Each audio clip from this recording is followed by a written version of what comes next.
అయిన యేసు క్రీస్తు నామములో దేవుని బిడ్డలు మీ అందరికీ సమాధానము కలుగును గాక. ఆమేన్. పరిశుద్ధ గ్రంథములో దేవుని వాక్యమును ధ్యానించుకుందాం. మత్తయి సువార్తమానము 24వ అధ్యాయము 35వ వచనము. ఆకాశమును భూమియు గతించును గాని నా మాటలు ఏమాత్రమును గతింపవు. ఆమేన్.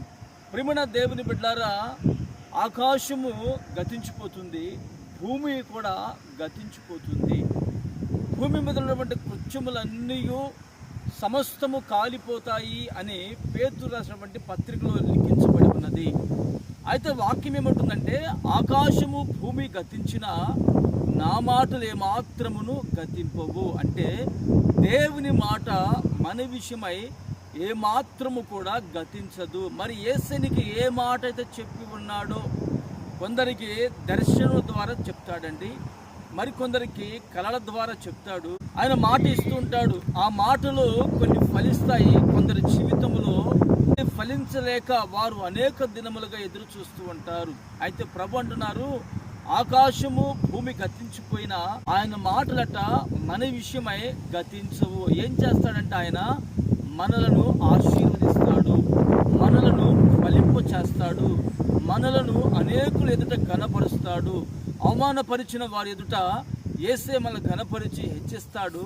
అవమానపరిచిన వారు సైతము తలదించుకునే విధముగా యేసే మన విషయమై తన మాటలను మన విషయంలో ఆశీర్వాదకరముగా మలుస్తాడు. అందుకే ప్రభు అంటున్నారు, ఆకాశమును భూమి గతించిన నా మాటలు ఏమాత్రము గతింపవు.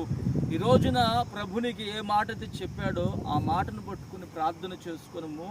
నా యేసయ్య నిత్యముగా గతించుకొని మాటలు, ఫలించేటువంటి మాటలు నా యేసయ్య వలన నీకు కలుగునుగాక. నీ జీవితంలో ఒక మహత్కార్యములు జరుగునుగాక. ఆమేన్. ప్రార్థన చేసుకుందాం. ప్రేమగల తండ్రి, పరిశుద్ధుడా, స్తోత్రం చెల్లిస్తున్నాము నాయన. ఆకాశము భూమి గతించిపోయినా నా మాటలు ఏమీ గతించవని మీరు మాకు తెలియపరిచి ఉన్నారు. నిశ్చయముగా నీ బిడ్డలకు మీరు ఏ మాటలైతే సెలవిచ్చి ఉన్నారో ఆ మాటలను మీరు ఫలింప చేయండి. ఆ మాటల ద్వారా బిడ్డల జీవితాలు ఫలించాలి, బిడ్డల కుటుంబాలు ఆశీర్వాదకరంగా ఉండాలి. బిడ్డలు ఎవరైతే నాయన దూషించి అవమానకరంగా మాట్లాడారో వారి ఎదుట నీ బిడ్డలు గణపరచబడాలి. ఆ రీతిగా మీరే సహాయం చేసి మహిమ పొందుకోమని యేసు నామమున ప్రార్థిస్తున్నాను తండ్రి. ఆమేన్.